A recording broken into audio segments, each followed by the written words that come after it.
오늘 말씀은 10절까지 있는데요. 말씀에 들어가기에 앞서 한 가지 경험담을 시작하며 오늘 이야기를, 오늘 말씀을 그 문을 열고자 합니다. 무슨 일이냐? 저희가 아이가 4명이 있습니다. 처음에 결혼을 하고 미국에 와서 자동차를 타고 이렇게 여행을 합니다. 그러면 보통 3시간은 기본으로 가야 어디 좀 바람 좀 쐬러 갈 만한 곳이 나오는 곳이었어요. 그러다가 첫째가 태어났습니다. 첫째를 태우고 100일이 좀 지났을까요? 또 3시간 반을 달려갔습니다. 그 이후 그 이야기를 다른 사람들, 아기를 가진 엄마들한테 얘기했을 때 깜짝 놀라더라고요. 아니, 그 어린아이를 데리고 어떻게 그 장시간에 운전을 해서 다닙니까? 그러게요. 갔어요.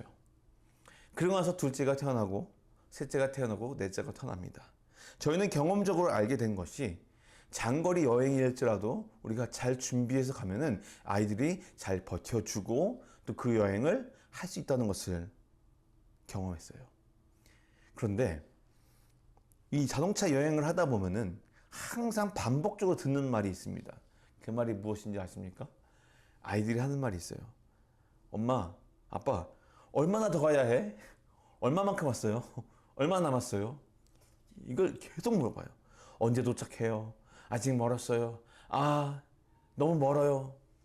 그런데 도착하는 순간 이 아이들이 도착한 곳에 바다가 있으면은 그 바다를 보고 모든 지루함이 사라집니다. 또 도착한 곳이 호숫가면은 호수를 보면서 오는 여정의 힘든 것이 사라집니다. 우리가 여행 간 그 장소에 아름다움을 경험하는 순간 그 긴 자동차 여행은 이 아이들에게 눈 녹듯이 사라지면서 흥분의 동아리로 바뀌는 거예요.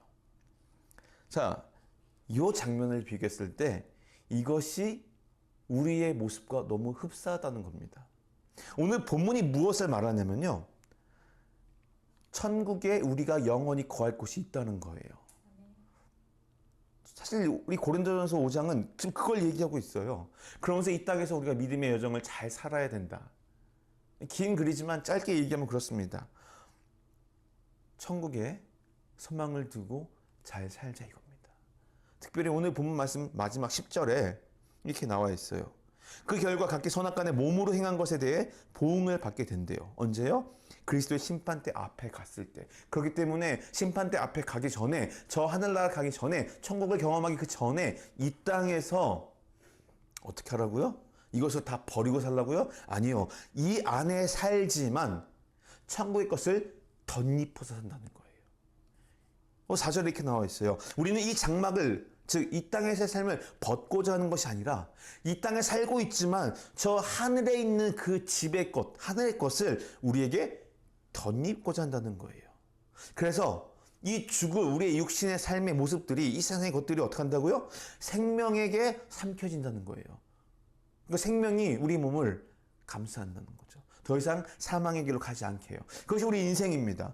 이 땅에 살아가는 삶이 세상의 가치와 사람들이 말하는 것만 쫓아가다 보면은 그 끝은 결국은 좋지 않죠. 영적인 어둠의 길, 사망의 길이 있습니다.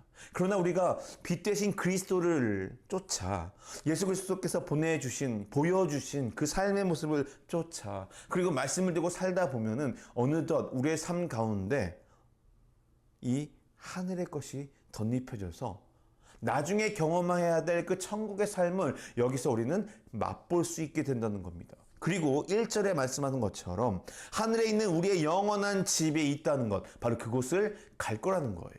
그래서 제가 오늘 말씀의 제목을 무엇으로 잡았냐면요, 뭐라고요? 아직 가는 중이라는 거예요. 어디로요? 저 하나님께서 예배하신 그곳으로요. 아직 이루어지지 않았어요.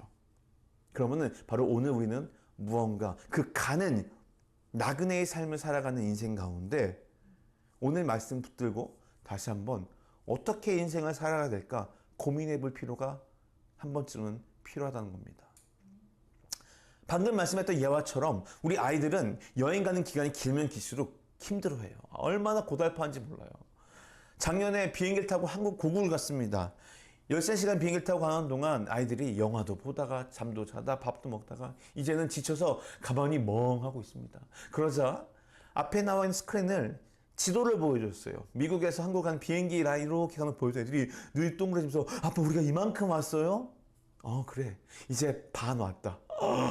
아직도요? 자, 이 아이들의 모습이 우리들의 모습과 너무 흡사하다는 거예요.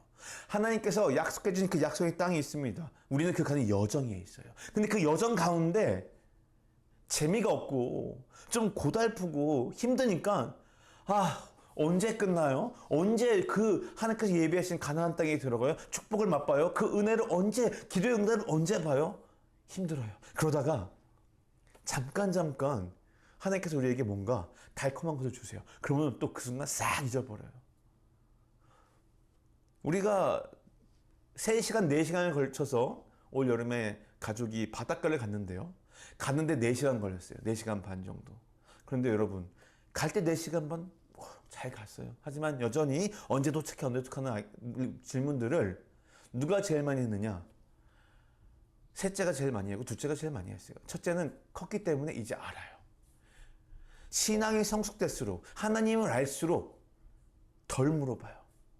믿고 가는 거예요. 큰아이가 그만큼 컸더라고요. 첫째는 아직 몰라요. 울고 자요. 하지만 둘째, 셋째는 이제 말도 하고 궁금증도 알고 감정이 생기고 생각이 생기니까 자꾸 의심이 가는 거예요. 짜증이 나고 인내심도 한계를 드러내고 조마조마하면서 언제 도착해요? 언제 도착해요? 그러다가 잠깐 멈춰 섭니다. 텍사스에 유명한 명물이 있죠. 버킷에 가서 잠시 쉽니다. 애들이 그동안 지나왔던 1시간 반의 자동차 여행을 잊어버리고 신이 나서 구경을 합니다. 우와, 아빠, 버킷에는 이런 게 있어요. 이런 게 있어요. 그러다가 또 차를 탑니다. 그 순간 물 믿듯이 또다시 짜증과 지루함이 옵니다. 아빠 언제 도착해요? 이 모습이 천국을 향해 가는 우리의 모습과 너무 비슷할 때가 많다는 거예요. 아직 가는 중인데, 아직 도착하지 않았는데. 그렇다면은 우리가 어떻게 하면 조금 더 덜 지루하는 인생을 살면서 그 인생의 여정이 감사와 기쁨과 평안하게 넘칠 수 있을까요? 저는 그 상황 속에서 다시 한번 오늘 이 말씀을 집중해 봤으면 좋겠습니다. 고린도전서 5장 1절 오늘 본문 말씀이에요. 뭐라고 나와 있습니까? 영원한 집에 어디에요? 하늘에 있는 집에 우리가 있는 것을 알고 있다는 거예요. 그리스도인으로 됐다는 것, 하나님께서 우리를 거듭난 자녀로 이제 불러주셨다는 그리스도를 살아가는 복을 누린 자들에게는요, 천국의 소망이 있어요. 우리가 갈 곳이 있어요. 또 이것이 단순히 영적인 저 천국이 아니라 매 순간순간마다 하나님께서 우리에게 원하시는 그 장소일 수도 있어요. 우리는 그곳에 다다랐을 때 하나님께서 예비하신 상급을 경험하게 됩니다. 축복을 경험하게 됩니다. 평안을 경험하게 됩니다. 자, 이러한 인생 속에서, 이러한 여정 속에서 저는 여러분에게 딱 3가지를 집중해 보시기를 주님의 이름으로 축원드리길 소망합니다. 그것이 무엇이냐면 바로 첫 번째가 좋은 여행을 위해서는, 안전한 여행을 위해서는 좋은 GPS 내비게이션이 필요합니다. 우리에게는 하나님의 말씀이 내비게이션의 역할을 한다는 겁니다. 저도 운전을 하다 보면은 아직 도착하려면 3시간 남았습니다. 그럼에도 불구하고 가끔 내비게이션을 계속 확인해요. 얼마 남았지? 가는 길에 잘 맞나? 우리가 가는 그 방향에 올바른 목적지까지 끌고 갈 수 있게끔 해주는 그 원동력, 때로는 필요한 정보, 때로는 그 지침돌을 누가 주느냐? 바로 하나님의 말씀이 준다는 겁니다. 자동차 여행을 할 때 목적지를 정하는 것은 정말 중요해요. 잘못 정해놓으면은 여기가 아닌가벼 하면서 돌아가야 됩니다. 그런데 하나님의 말씀은 정확하게 우리 그리스도인들이 어디로 향해 가야 될지를 알려준다는 거예요. 더 중요한 것은 예수 그리스도께서 보여주시는 그 삶의 모습, 복음서의 이야기만 하나 가지고도 우리가 어떻게 살아가야 될지 방향성을 정확하게 보여주신다는 겁니다. 그래서 우리가 말씀을 가까이 하는 인생은요, 하나님을 향해, 천국을 향해 가는 그 우리 인생의 경로 이탈을 방지할 수 있게 해준다는 겁니다. 그래서 시편 기자는 119편 105절에 이렇게 말씀하고 있습니다. 주의 말씀은 내 발의 등불이요 내 길의 빛입니다. 여러분, 혹시 여러분 인생 속에 지금 가끔가다 어두운 터널을 지나는 것 같은 느낌을 받고 계십니까? 혹은 너무 흥분돼서 너무 감사가 넘쳐 즐거워서 신이 나십니까? 다 좋습니다. 때로는 위로가 필요할 때가 있고요. 때로는 격려가 필요할 때가 있습니다. 그런데 각자 우리의 인생에서 여러분 인생의 중요한 그 방향성은 말씀이 여러분에게 알려주고 있다는 것을 기억하시고 할 수 있다면 말씀 붙들고 살아가시는 여러분이 되시길 소망합니다. 말씀을 읽는 삶은요, 우리의 삶이 덜 지루해져요. 사실 말씀을 읽는다는 것은 우리에게 안정감을 준다는 겁니다. 자, 똑같이 아는 길이 있어요. 그런데요, 가끔 가다가 하이에만 가더라도 인터섹션이 막 갈라지는 곳이 있습니다. 분기점이 있어요. 그러면은 어디서 나가야 될지 헷갈려요. 그런데 내비게이션이 정확하게 자, 몇 번째 차소에서 어떻게 가십시오.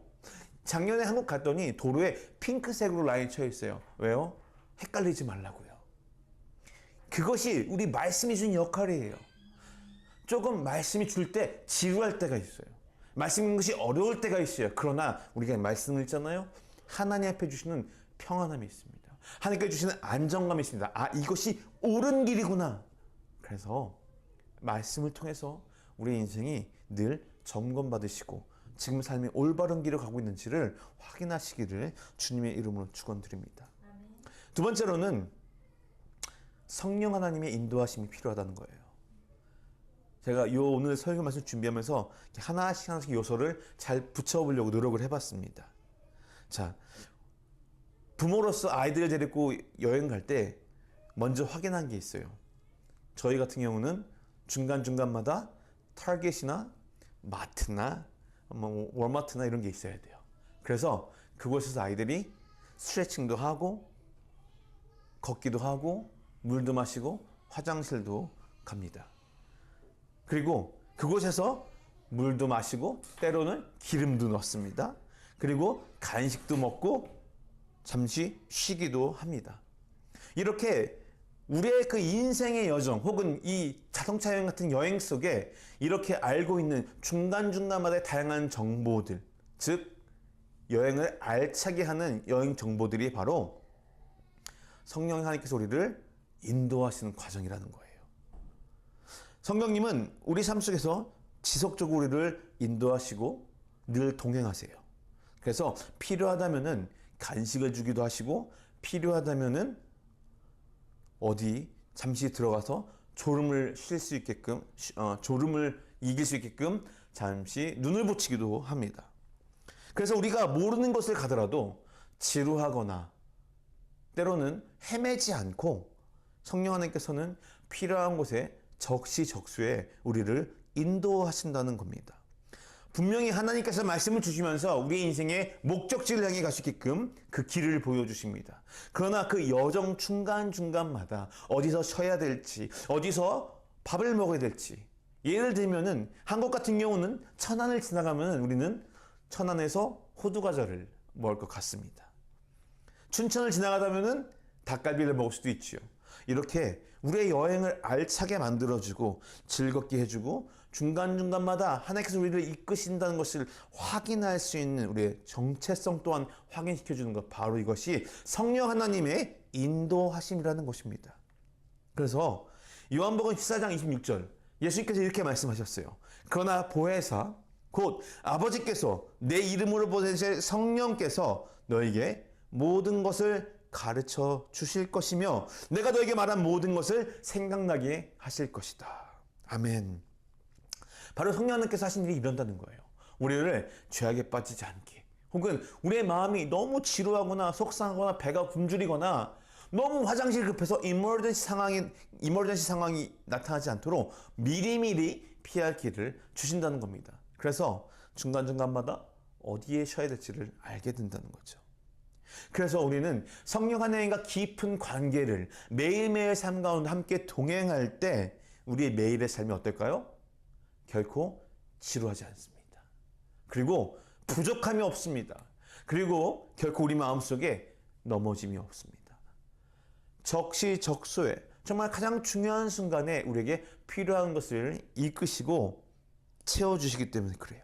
그리고 우리가 목표를 잃어버릴 것 같을 때쯤, 혹은 다른 것에 정신을 팔릴 때쯤 다시 한번 예수님께서 우리에게 하시는 그 말씀이 생각나게 하시면서, 성부 하나님께서 주시는 모든 하나님의 계획을 떠올리게 해주시면서, 성경 말씀이 우리에게 다시 한번 되살아나면서 우리가 가야 될 그 길을 올바르게 갈 수 있도록 도와주신다는 것. 그래서 우리 인생에 두 번째 필요한 것이 무엇이다? 성령 하나님의 인도하심이 필요하다는 것입니다. 여러분 기억하십시오. 기도와 말씀 묵상으로 성령님과 소통하잖아요. 그리고 우리가 매 순간 그 성령 하나님의 인도를 받잖아요. 그러면은 우리의 삶이 안전하고 즐거운 여행으로 바뀐다는 겁니다. 성령 하나님은 우리를 지켜주시고 항상 함께 하심으로써 우리의 여정을 더욱 풍성하게 만들어 주신다는 것을 기억하시기를 축복합니다. 마지막 세 번째입니다. 마지막 세 번째는 바로 첫 번째, 하나님의 말씀이 우리에게 GPS가 된다고 했죠. 두 번째, 성령 하나님께서 우리를 여행 가이드처럼 인생을 이끌어 가신다고 했죠. 세 번째입니다. 나와 같은 동지가 필요하다는 거예요. 여행은 혼자 하는 것도 좋을 때가 있지만 함께 말동무가 있다면 그 여행은 재밌습니다. 그 안에 감동이 있고 하나의 이야기가, 추억이 생겨집니다. 여행하면서 함께하는 사람이 있다는 것은 내가 가지고 있는 생각을 한 번 더 바꾸어 내가 보는, 눈과 만지는 것, 서 있는 것, 경험들을 내가 안에 있는 나만의 한계를 벗어나 또 다른 것을 경험하게 해주는 귀한 방법이 됩니다. 이렇게 서로 다른 생각을 가진 사람과 여행한다는 것, 이것은 그리스도인들에게 바로 교회 공동체 생활이라는 거예요. 이 공동체 생활이라는 것이 같이 먹고 같이 살고 같이 하고 이것을 얘기하는 것이 아닙니다. 신앙생활을 함께 형제와 자매로 한다는 거예요. 여행을 같이 가는 동지 동반자입니다. 누가 먼저 앞서가는 것이 아니라 함께 발맞춰 가는 것입니다. 그래서 누군가의 연약함이 나에게 위로가 되고 누군가의 멋있는 모습이 나에게 기쁨이 될 수 있다는 겁니다. 반대로 나의 것이 누군가에게 위로가 되고 도움이 될 수 있고, 또 조금은 속상한 일도 벌어질 수도 있고 오해가 생길 수도 있습니다. 우리의 연약함을 발견하는 기회가 되는 것입니다. 그러나 그러한 연합을 통하여서 우리는 자라게 됩니다. 인생에 하나님께서 천국을 향한 우리의 각자 소명을 주신 목적에 따라가는 여행으로 비유한다면 말씀이 우리에게 그 마지막 도착점을 알려주며, 성령 하나님은 매 순간마다 가이드 역할을 하고 교회 공동체는 함께 여행하는 동반자가 되어준다는 것을 기억하시기를 소망합니다. 히브리서 10장 24절부터 25절은 이렇게 나와 있어요. 또한 우리는 사랑과 선한 일들을 격려하기 위해 서로 돌아봅시다. 어떤 사람들의 습관과 같이 우리들 스스로 모이는 일을 어떻게 하라고요? 소홀히 하지 말고 오히려 서로 권면합시다. 또한 그날이 다가오는 것을 볼수록 더욱 그렇게 합시다. 여기서 그날이 무엇입니까? 주님께서 다시 올라올 그날이에요. 우리가 교회 생활을 같이 하고 신앙의 성도들이 서로 협력하여 선을 이루는 것을 성경은 늘 우리에게 권면하고 있다는 겁니다. 그래서 그 과정을 통해 우리가 성장하는 거예요. 단순히 신앙생활은 즐겁기 위해서만 하는 건 아닙니다. 아픔을 통해서 자라기도 하고요. 옆 사람을 통해서 나의 쓴뿌리가, 나의 연약함이, 나의 상처가 드러나기도 해요. 그러나 그 과정을 통해서 또한 치유가 된다는 겁니다. 앞서 말한 성령 하나님께서 우리를 이끄시는 매일의 이끄심이 있기 때문에 그 순간 말씀과 성령과 다시 한번 우리가 기도하고 무릎 꿇고 나아간다면 공동체 안에서 벌어지는 상처와 아픔들은 오히려 그것이 우리가 성장하고 단단해지는 전화위복을 만드시는 하나님의 계획 아래 있다는 것을 우리는 나중에 발견하게 돼요. 여행 중에 이렇게 좋은 동지가 있다면 서로의 생각을 나누고 다양한 경험을 통해 더욱 풍성한 여행이 됩니다. 다른 얘기하지 마시고 교회 공동체 안에서 때로는 각자의 연약함을, 그리스도를 높이는, 은혜를 나누는, 서로를 기도를 통해 힘을 얻는 과정이 혼자 있을 때 할 수 없는 함께 할 때 누리는 귀한 축복임을 기억하시며 그런 삶을 지속적으로 사시기를 권면드립니다. 우리의 신앙은 결코 혼자서 완전해질 수가 없습니다. 그래서 여러분, 주변 사람들 만날 때 잘 보세요. 그리고 우리의 대화를 잘 보세요. 만약에 그 사람과 내가 뭔가 대화의 코드가 잘 맞아요. 영적인 코드라고 하죠. 자연스럽게 하나님께서 주신 은혜를 또 함께 기도 제목을 나눌 때 서로가 통하는 것이 있을 수 있어요.